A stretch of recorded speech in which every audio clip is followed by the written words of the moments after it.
Forever. Estamos de volta. Das páginas de fábulas para sempre, educação apática. Bill Willigan não está presente, mas foi ele que criou o universo de fábulas. Depois de 150 edições, depois de vários spin-offs, depois de muita coisa, e ele ter largado, abandonado e ter feito outros trabalhos, eis que acaba, né? Uma outra galera vem para trazer fábulas à vida, chamado Para Sempre. Com personagens que você já pode ter visto em alguns lugares. Se você acompanhou Fábulas, você já viu alguns dos personagens que estão aqui, como a Mandy.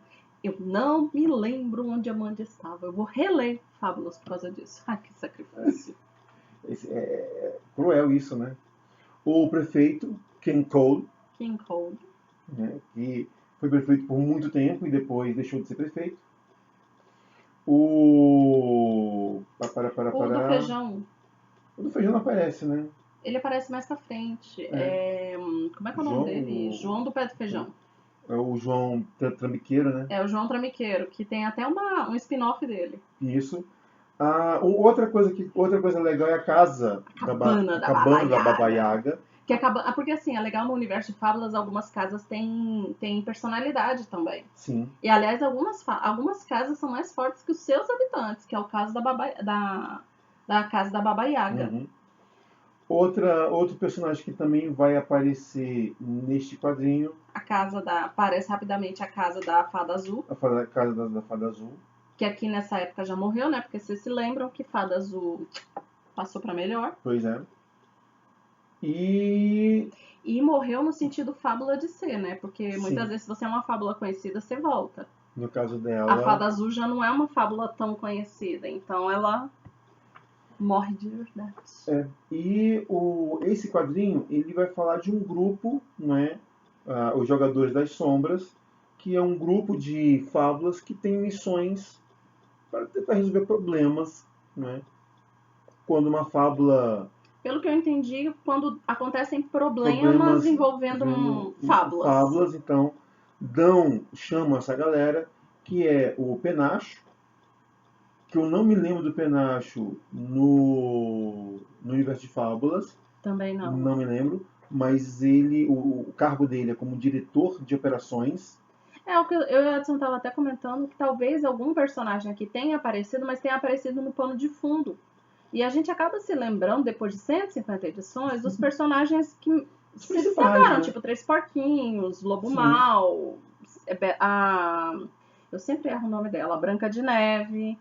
A gente vai ter a Emerald Bull Pip, que o cargo dela é jogadora 1. O legal são as habilidades dela, né? Que é assassina treinada e artista marcial. Traduzindo, assassina muito bem treinada, né? Pois é. O flautista, que é aquele flautista de Hamelin. Isso. O legal é as habilidades dele, infiltração e arrombamento. Nunca imaginei que o flautista de Hamelin teria essa habilidade. O João, do Pé de Feijão. Não. Esse João é do... Não. Não, é o Greton Hagen. É. Que é o João e Maria. Que ele é o caçador de bruxas. É a versão mais adulta, né? Mais adulta e mais dark, né? Que é quando... Aqui são as histórias do João e o Pé... Não é João, Pé de Feijão. João e Maria. De João e Maria, que teve até filme, né? Sim. Foi horrível. Greton. Meu Deus! Hedel e Gretel. Acho que é Hedel. É alguma coisa assim, mas é o João alemão, né? do João e Maria. É. Aquele da casinha de doces que mata a bruxa. São matadores de bruxa, né? Eles são especializados nisso. E o Conor Lobo. O Conor Lobo é legal porque ele é filho do lobo com a Branca de Neve. Isso porque eu falei que eu tinha dificuldade. Pois é. Dos 8 filhos que eles tiveram. 7 nasceram. Os 7 tem formato de lobo. Lobo, né? E um é o espiritual. Então ele é o aventureiro. O aventureiro. Então, essa galera, quando tem algum problema, esse grupo é chamado para resolver esse problema.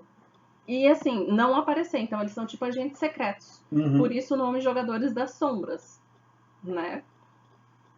E o quadrinho, a história começa quando um membro vai ser chamado para fazer parte desse grupo, Um mago. um mago, né, Não tem porque, problema a gente contar aqui. né, isso é tranquilo, está logo no comecinho. Um mago é chamado para fazer parte, e é um mago meio atrapalhado, meio que não... É um mago que, assim, por algum motivo ele não. Ele tá demorando a evoluir, pelo que a Pois Matt é. disse. O Bob Ponteira. Bob Ponterra. Ponterra, isso. Bob Ponterra.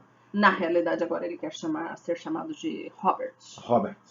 Eu prefiro Robert. Robert. Tá bom, rapaz. Ele tem uma carinha de mal até, né? É, ele tem aquela carinha meio... Eu sou o cara meio... Eu sou foda. Pois é. E a história começa exatamente nisso. Uma senhora chegando em casa, o filho recebendo ela. A primeira parte é a apresentação da história do Bob, falando um pouco do que aconteceu com o mundo das fábulas. O que aconteceu depois daquele 150, quando o Pois universo é. das fábulas se funde na Terra, né? Então aí você tem o primeiro capítulo explicando tudo isso. E o segundo capítulo exatamente quando vem o problema e a história do quadrinho. Que a gente não vai contar. Que a gente não vai contar muito, porque senão perde a graça.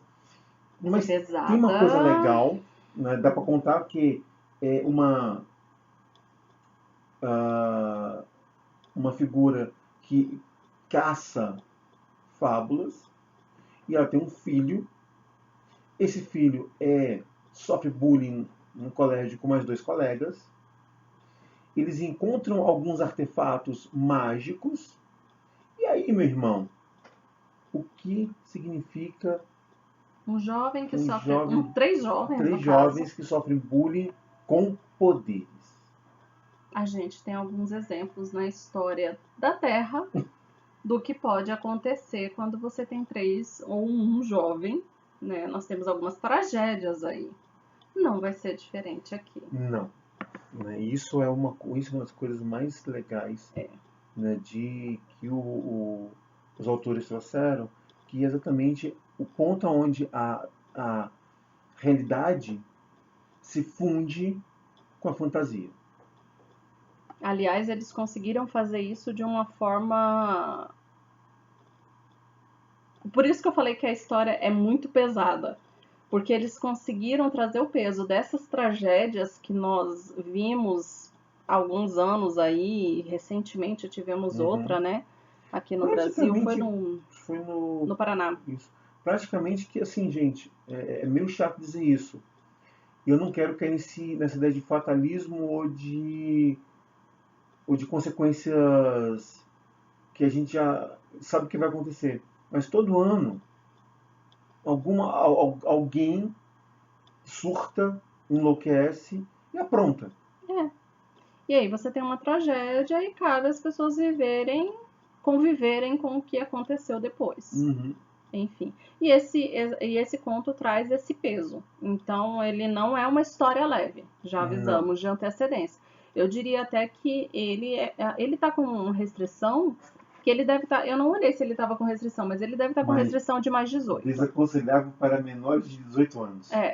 Realmente, e eu diria que ele é desaconselhável mesmo, porque é pesado. Não que ele mostre necessariamente as coisas. Algumas coisas ele mostra, mas existem coisas que ficam na sugestão que são, cara, barra pesada de você imaginar, mesmo que você não tenha visto acontecer. Mas se bem que Fábula sempre teve essa pegada pesada, né? Não à toa ela mostrou guerra, ela mostrou um caráter muito humano. A gente vê que as fábulas são muito humanas, não à toa são nossa criação. Sim. E quanto mais você vai olhando para as fábulas, aquela ideia do tom de cinza vai ganhando força. Sim. As coisas não são tão preto no branco como as fábulas originais, né, dos irmãos Grimm. Ou de Perrault. Ou as próprias fábulas gerais que a gente tem por aí, né? Como um todo, né? Eu acho que talvez as fábulas mais que são baseadas naquelas lendas regionais, elas sejam menos branco no preto. Mas as grandes fábulas, tipo a bruxa é má. Sempre má. Necessariamente má. A princesa é sempre boa. né, o príncipe é sempre bom, e no entanto no universo de fábulas o príncipe encantado é um só para todas as princesas. Sim. Branca de Neve, Cinderela, Bela Adormecida, todas casaram com o mesmo príncipe. Pois é. Vamos para 2 músicas. Boera para as 2 músicas. Vamos com 2 porradas, ou quase. Edguy e Kiss, as 2 com o tema Forever. Vale lembrar que todas as músicas hoje vão ter Forever em algum lugar. O título de todas tem Todas Forever. elas têm Forever. As primeiras 4 é só Forever. As últimas 2 é que tem Forever e alguma coisa. Daqui a pouco a gente volta. Brincadeira é coisa séria. Além de divertir também os adultos, a brincadeira ajuda a criança a crescer mais sadia, mais esperta e inteligente. Brinque com seus filhos, sobrinhos, netos e irmãos. Incentive as suas crianças a brincar com as outras. Brincando, a criança vai longe. Unicef. Para cada criança, saúde, educação, igualdade e proteção. Muito bem, a gente já começou a falar um pouco da obra, né? Falar um pouquinho de Para Sempre. E eu acho que vale muito a pena. Se você nunca leu nada de fábulas, a primeira história, ela te coloca um pouquinho na linha. Mas, mesmo assim, você vai voar bastante. Eu, pelo menos, senti isso. Se você não conhece fábulas, eu fui com uma pessoa, a primeira leitura que eu fiz foi: eu não sei nada de fábulas. Eu não sei absolutamente nada. Peguei essa revista na banca porque eu vi com alguém indicou, alguma coisa assim, fui ler. Você vai voar. Não porque é eles para não explicam iniciante. nada. Não, ele exige esse conhecimento prévio. É um quadrinho que exige conhecimento prévio ou você não vai entender. Porque a gente que tem conhecimento prévio não entendeu tudo. Não sei se o Edson conseguiu entender Eu tive tudo. que ler 2 vezes, né? Eu só li uma. Mas assim, eu saí com um bocado de situações aqui que eu fiquei... não entendi direito, fiquei em dúvida. Então assim, ele exige conhecimento prévio sim. Não dá pra você ler, tipo, cheguei e peguei, não. Você precisa ter alguma noção. E outra, não vá ler como um leitor, como você lia fábulas. Não vá ler como o Bill Willigan escrevendo. Não, muda muito. Porque o Bill Willigan, ele tem a preocupação de construir tudo. Tudo, para quem leu fábulas e as spin-offs, né, as derivadas, Sim. tudo que foram escritos pelo Bill, né? Tudo que por ele ou era assessorada por ele, né? Tudo que ele fez tinha uma ligação, tinha um ponto que ligava. Sim, e você falou uma palavra certa. Ele construía, então ele não jogava. Sabe aquele filme que você termina de assistir e você entendeu o filme? Por mais que ele tenha deixado pernas para você fazer outros filmes ou você imaginar, você entendeu. A proposta dele em Fábulas era isso. Ele constrói um mundo que você entende como funciona, você entende as regras desse mundo, você entende os personagens, Sim. tudo. Eles não constroem os personagens nesse daqui. Eles nos apresentam... jogam. Eles socam. Esse personagem diz aí, engole aí. Esse personagem, por isso que, né? Isso é uma crítica, por favor. Ele destoou do resto do universo de Fábulas. É muito legal, eu gostei, não tô criticando, tipo, não gostei, mas ele destoa. Se você não... É como a gente falou, por exemplo, a Mandy. Né? Fala quem é a Mandy, né? É a Mandy, que é a gata, a gata preta. E ela fala quem ela é, fala qual é a função dela de ensinar novos magos e... acabou. Mas mesmo assim, por exemplo, a Mandy, eu não consegui chegar de qual fábula ela deriva. Que é uma coisa que quando o Bill, nas fábulas, ele apresentava uma fábula que não é mundialmente conhecida, quando ele apresentava, por exemplo, eu lembro que teve alguma fábula russa que ele apresentou. Uhum. Ele apresentava a fábula. A Mandy era um dragão, né? Então, assim, ele apresentava a fábula e explicava pra gente de onde ela veio. Então você tinha assim, entendi o contexto. É tipo você jogar o Saci Pererê e botar ele botando porrada, velho. Se a pessoa não conhece a origem do Saci Pererê, que ele é um conto brasileiro, que ele prega peças, tal. Ou seja, o contexto da fábula original, você não entende a fábula que foi jogada ali dentro. Sim. E esse era o gostoso do universo de fábulas, é porque ele pegava aquela fábula que a gente conhece e trazia construindo para esse universo novo, então você conhecia o personagem. Aos poucos, um aqui, outro ali, ele te dá algumas jogadas. Por exemplo, no Conor Lobo. Porque ele é filho do lobo mau, ele é transmorfo, ele tem algumas coisinhas. Legal, beleza. Mas a menina mesmo, a jogadora número 1, foi aí. Não tenho noção de onde ela veio. Não tenho noção. Agora, o que eu mais gostei foram os 3 rapazes, os nossos 3 vilões. Né? Os 3 que sofreram bullying. Porque aí, assim, pega, como a gente já falou antes, você pega o lado humano, pega o lado fantástico E une o pior dos dois. E assim, gente, colégio, eu trabalho em colégios. E olha que o colégio brasileiro não é, eu acho, pelo menos, tão pesado quanto o colégio americano, pelo menos o que a gente vê nesses filmes, e eles copiaram muito o universo de filme. Sim. Desculpa, eu cortei você, mas você precisava falar. Não, mas é uma coisa que você falou. A gente tem muito universo de filme. Esse é um universo de filme. Total. É impossível os estadunidenses secundaristas agirem. É muito interessante porque o próprio pessoal, pelo menos assim, eu tenho uma sobrinha que estuda nos Estados Unidos e ela é estrangeira, né? Obviamente, ela é brasileira estudando lá. E ela mesma fala, eu perguntei pra ela uma vez se era verdade aquilo ali, porque, cara, se é daquele jeito, eu ficava pensando, nossa, deve ser um inferno estudar nos Estados Unidos.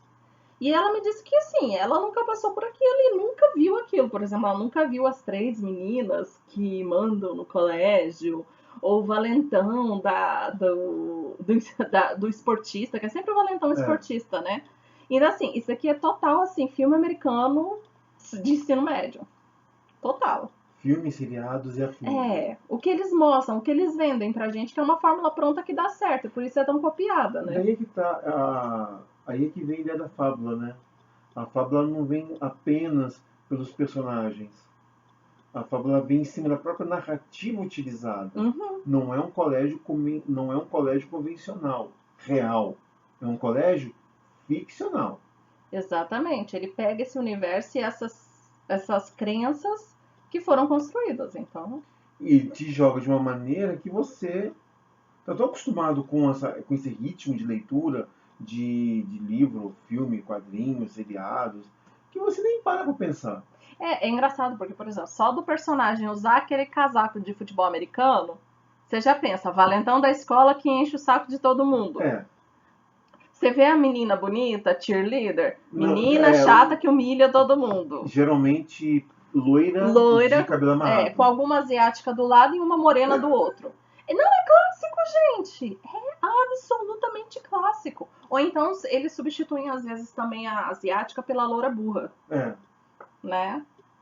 É muito clássico. Aí quando tem a loura burra, tem a morena. Tem a morena que é líder. Essa estrutura. E assim, o legal é que Mas sempre são 3. Sempre são 3. Ele faz essa brincadeira. Isso é um ponto gostoso. Uhum. Destoa do real, mas fica preso dentro da ideia das fábulas. Sim. E é sutil, tá? Não é uma coisa que você vai notar de cara. Não, a gente tá falando isso porque são anos e anos e anos vendo essas bagaças. E lendo. E a gente conhece o universo de fábulas, né? E sabe que tudo em fábulas é isso. Ele pega a estrutura de um conto e arrasta. Ainda que não seja um conto de fadas. Exatamente. Por isso que aí vem uma coisa legal, né? Que a ideia de fábulas não quer dizer necessariamente que seja contos de fadas. E ele desconstrói isso no início da série anterior, da série mesmo, né? Uhum. Que ele desconstrói isso quando ele começa a trazer de novo. Ele começa a trazer essa noção quando ele traz fábulas que não são de contos de fadas. Sim. Então, assim, porque normalmente os contos de fadas são aqueles ali dos irmãos Grimm. Também, né? A gente pega muitos irmãos Grimm, né? Mas ali o universo Disney. Pois é. Agora quando você vai pra Pixar, né? Pois é, também conhecido como universo Disney. Isso. Quando você vai pra Pixar, você já não tem os contos de fadas, mas ainda assim são fábulas, Sim. né? E aí você vai tendo todo esse universo tão gostoso que você. De uma. O legal é como você falou, Juni. Eu acho que você falou isso em algum lugar. As fábulas, elas te dão uma fala universal, um contexto universal. Em cima desse contexto universal, a gente vai se divertindo no resto. Sim.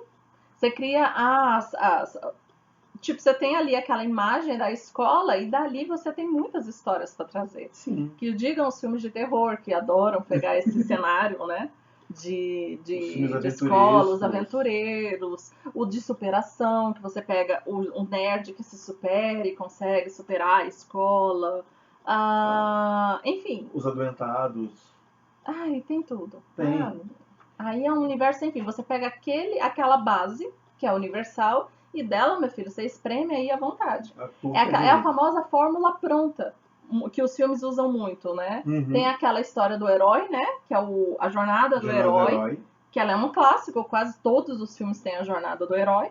E aí você tem aí a jornada do ensino médio, por exemplo. Ela é clássica também. E aí você espreme dela as histórias que tu quiser. Músicas para este momento? Músicas para esse momento. Vamos continuar com o tema Forever, né? Mas agora com Kari Jobe, Forever, e Martin Garrix, Matisse e Sadko. Com Forever. Forever. Daqui a pouco a gente volta. Joana, você vai perder a entrevista na Utopia. Corre, vem ouvir. Ó, já tô ligando o rádio, hein? Calma, Mário. Não precisa correr. A Utopia agora está na internet. E o melhor de tudo é que você pode escutar a rádio enquanto estuda ou bate papo no computador. E como eu faço para escutar a Utopia? É só acessar utopia.dissonante.org. Utopia FM, agora também na internet. É só acessar utopia.dissonante.org.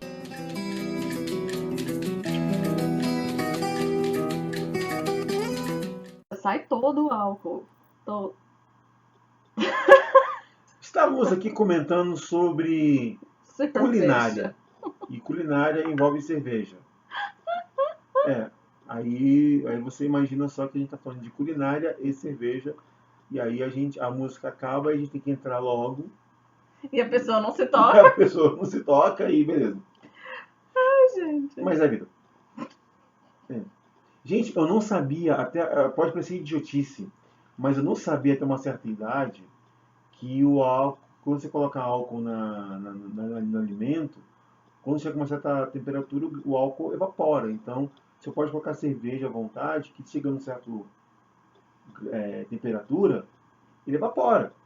Se sobrar é muito pouco, mas se o álcool fizer parte do cozimento da comida, o álcool vai todo embora. Ele só vai sobrar se você fizer, por exemplo, comida flambada. Porque aí você vai flambar rapidamente, acabou o álcool, fica um pouco de álcool, de teor alcoólico na comida. Então assim, pode comer sua carne com molho de cerveja. Porque ele não vai ser flambada, né? Não, vai ser flambada. O molho cozinhou ali. Vai cozinhar ali por um bom tempo aí, meu irmão.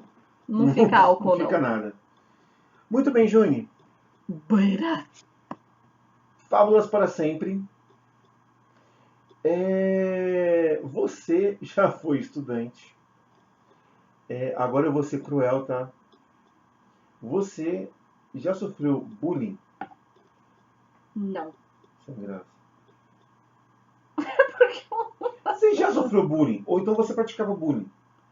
Pois é, sempre dizem isso, que se você nunca sofreu bullying, você praticou bullying. Eu não me lembro de praticar bullying, mas eu não fazia parte de panelinha. Pode ser que eu tenha sofrido bullying e não tenha me tocado, porque eu era muito distraída. Mas assim, eu não me lembro nem de fazer, por sinal eu me lembro de defender, porque eu achava feio as pessoas fazerem isso, mas não me lembro de ter passado. E eu acho que eu fui do tipo que passei e não me toquei. Vale dizer que no Brasil, o nosso bullying, ele é muito... É estranho que eu vou dizer. Light. Porque o brasileiro leva a coisa meio que no... Tem muita coisa que você leva na piada, na esportiva. Não leva a sério. Ou então você se defende também, né? Porque, assim, eu não sei, assim, é o que eu falo. Pra mim, esse universo americano que eles mostram, ele é muito estranho, porque eu nunca passei por isso. Mas eu vejo pessoas dizendo que passaram. Então eu sei que isso existe. E sei que existe pesado, né? Mas, assim, infelizmente eu não posso dar a minha opinião, assim, de quem passou por isso, não. Eu passei muito, né? Você passou? Negro, nerd e óculos, eu sou prato perfeito. Aguentei muito. Por que eu disse isso? Eu acho que eu retrucava demais. Eu sempre fui muito bocuda. Então, se a pessoa me zoava em alguma coisa, eu zoava a pessoa de volta. Ah, E dizem que, tipo, quando tem esse tipo de embate, o abusador não pega, Não. ele muda de vítima, né? sim, É. porque ele não quer ser zoado. Ele não quer ser usado. Então, se você pega uma pessoa bocuda, é difícil. Eu vou querer falar e a pessoa tá me retrucando o tempo inteiro. É. Porque normalmente eu já observei esse padrão. O bullying é com pessoas que são mais quietas. Sim, ele só Mais funciona. tímidas, inseguras, né? Que é quando ele funciona. Que o abusador vê que a pessoa fica sentida. Uhum, Aliás, isso é mais cruel ainda, né? sim. E aí que tá. Pegando a obra como um momento social, porque eu acho que aonde ela cresce É. exatamente nesse ponto. Imagina você dentro de um universo escolar, preso num grupo fechado, aonde a zoação é constante, por uma coisa que você, tá, eu não pedi para ter óculos, né? Mas eu preciso deles. Uma pessoa não gosta de ser gordinha, mas a genética, Ou é gordinho, ou é uma pessoa gordinho por gordinha. milhões de coisas, né? Seja por um motivo que for. Ou no seu caso que você citou, por ser negro. Você não Pois é. escolhe isso. Não é uma coisa que você foi lá e falou, eu quero ser. E aí, de repente, você pega essa loucura toda, coloca dentro de um colégio bem tradicional de filme e espera a bagaça acontecer. Foi a magia aí foi só o fermento pra merda acontecer, né? Aquele negócio, a bomba já ia explodir. Ia. A pergunta é quando? Não como. E é até interessante porque, eu não sei você, mas nada te prepara pro que você encontra. Não. No nível e no peso que você chega, nada te prepara. A história não consegue te preparar, então assim, é um choque. É um choque quando você se dá conta. Ela vai te conduzindo de uma maneira tão tranquila e tão maleável Que quando você chega lá, que quando a bomba explode, eu pelo menos vai ser essa sensação. Fedeu. Agora, meu irmão. E depois ainda tem alguns complicadores que acontecem, né? Que levam a terem que buscar o gato de Schrödinger, que eu achei o máximo. Mas existem alguns complicadores que nem mesmo os 3 vilões sabiam, né? Porque o que acontece? Eles, quando encontram esses artefatos, eles nunca mexeram com artefatos mágicos. Eles não são mágicos por natureza, eles são seres humanos. Então, o grande problema que eles sofrem é exatamente assim. Cara, eles ganham uma fonte de poder enorme e eles não sabem mexer com isso. Eles não sabem, eles só querem se vingar do mundo e fazer as pessoas sofrerem. E eles usam naquele sentimento de fizeram comigo, eu vou dar o troco. Em nível hard. Chegou a hora de dar o troco? Então eu vou bater com força e com vontade. E aí surge aquela questão da sensação de ninguém, que é o que o pessoal fala. Na realidade, assim, eu vejo muitos estudiosos comentando que a gente não comete crimes porque a gente acha que vai ser punido. Que são aquelas pessoas que têm a noção. Não vou dizer isso, mas eles usam esse argumento, não é um argumento que eu pessoalmente acredito. Mas é um argumento que eles usam nessa história. Se você sabe que você não vai ser punido, ou se você tem certeza de que você vai sair impune, a certeza da impunidade. Se você tem certeza da impunidade, o nível de crueldade se torna maior. E eles trazem esse nível crescente de crueldade.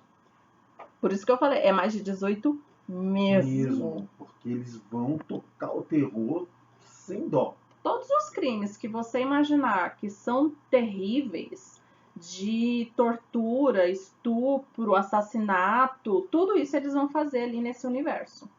Só que, assim, existem essas consequências que depois eles vão ter que lidar, mas Sim. que, assim, são bem interessantes. É aquela velha... Eu vou usar o termo brincadeira, né? Porque a gente usa muito isso, né? Alívio cômico? Não. O cara faz aquela atrocidade, alguém vira pra ele, ele solta. Você sabe de quem eu sou? Você sabe quem eu sou? Ah, o quem eu sou. É. Você sabe quem eu Você sou? sabe quem eu sou? Sim, você está advogando a impunidade. Sim. Né, que você pode tocar o terror à vontade, mas é como a gente fala, como você bem falou, a punição vem. De um jeito ou de De um outro. jeito ou de outro. E não vamos ter aquela crença da punição divina. Não é o caso. Até porque no universo de fábulas eles não usam o conceito de Deus, né? É engraçado que é uma fábula. Assim, questão de religiosa, ela pode ser considerada como fábula em algumas situações. E o universo de fábulas nunca usa Deus. Ele usa um pouco uma ideia de fé. Sim, mas a fé é como construção religiosa social. Sim. Como alternativa que a gente tem para compreender o incompreensível. E cria uma coisa em fábulas que a gente já conhece. Por isso que a gente falou, quem conhece fábulas, ao pegar esse quadrinho, vai entender muita coisa. Quem não conhece, fica aquela coisa mais... Por quê? Porque tem um fato que acontece, importantíssimo, e que se você não tem um conhecimento prévio, você fica... Quando desvenda tudo, você chega... Tá, mas como? Eles explicam.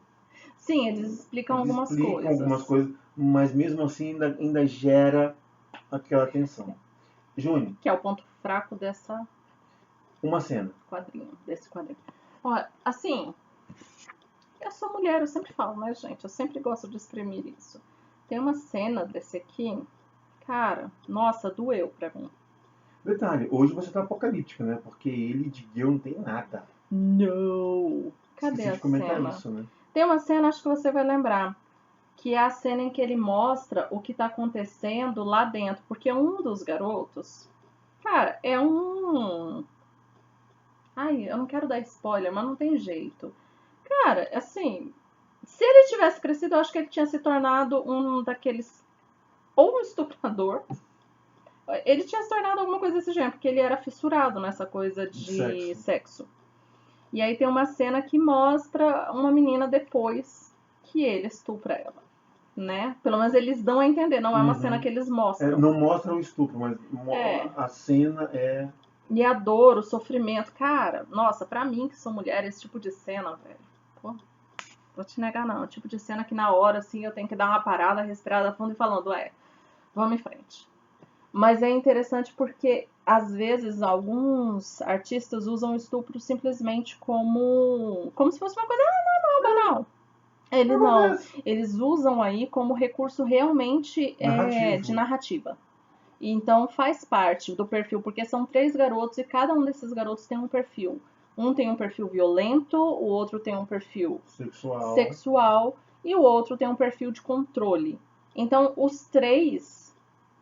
Eles é muito engraçado porque as armas que eles usam mágicas tem tudo a ver com eles mesmos e com a fraqueza deles. Sim. Que se torna a crueldade. É muito engraçado porque normalmente, às vezes nessa coisa de autoajuda, a gente aprende muito que às vezes a nossa fraqueza pode se tornar a nossa maior força. Eles usaram, até isso eles deturparam nesse conto aqui, porque eles transformaram a sua maior fraqueza na sua maior crueldade. É a sua maior força, mas também é a sua maior crueldade. E por quê? Porque eles transformaram assim, aqui não é a fraqueza que se torna força, é a fraqueza que é coberta. É aquela fraqueza que você sabe que aquele ponto seu é fraco. Então você se torna cruel e ruim. Cara, tem uma pegada psicológica muito interessante esse fábula. Aliás, fábulas, o conto todo, né? Ele tem todas as histórias. Ok, bueira para... as 2 últimas músicas do programa de Roger. Spice Girls, Viva Forever. E, bem, não tem jeito. A gente correu, Alphaville, Forever Young. Acreditem, tem tudo. O nome, Cara, o título tem o muito título a tem ver. tudo a ver com Das Páginas de Fábulas para Sempre, Educação Apática. Bom almoço a todos. Fica com a programação da Rádio Utopia. Quem ouve pela internet das vidas, sei lá, vai fazer o que você tem que fazer da vida. É dormir. Bye!